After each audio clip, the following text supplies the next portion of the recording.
Recording by Sargam studio Bodhgaya. चल नया से खुला के छौड़ी धारी के दे तो रेल गे।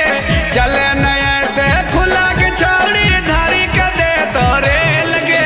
डोरी में डाली के तेल गे खेल जी तो खेल गे। डोरी में डाली के तेल गे खेल जी तो खेल गे। बोले नया टर पटर छोड़ा हो जे तो झमेल रे।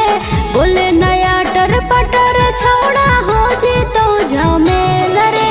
भीतर देवो ढकेल तोरा हो तो न कहियो बेल रे।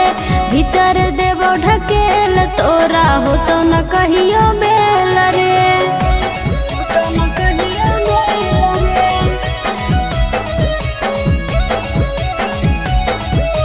खेल जी तो खेल गे।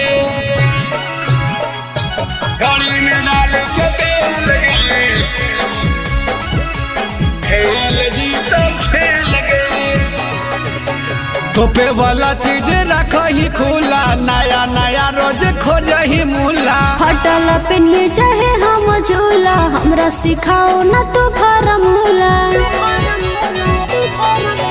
तोपे वाला चीज रख ही खुला नया नया रोज खोज ही मूला। हटल पेनिए चाहे हम झूला हमरा सिखाओ न तू फार्मूला। लागो जवानी तोहर के छौड़ी राजधानी रे लगे।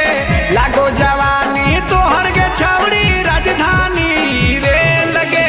डोरी में डाली के तेल गे खेल जी तो खेल गे। भीतर देवो ढकेल तोरा हो तो न कहियो बेल रे।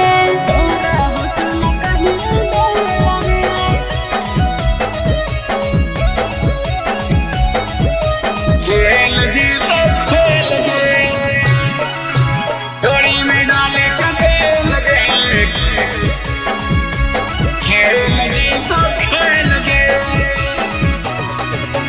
रखे के छौड़ी तो इज्जत बचाएगे जगू जोशीला कहो समझाएगे। डोला हो छोड़ा तर काहे मान रे। हमर धान हो के हमर मन रे। रखे के छौड़ी तो इज्जत बचाएगे जगू जोशीला कहो समझाएगे। डोला हो छोड़ा तर काहे मान रे। हमर धान हो के हमर मन रे। लइकन के छोड़ बुढ़वन के भी हाथ हो वो फेल गे। लइकन के छोड़ बुढ़वन के भी हाथ हो वो फेल गे। डोरी में डाली के तेल गे खेल जी तो खेल गे। भीतर देवो ढकेल तोरा हो तो न कहियो बे।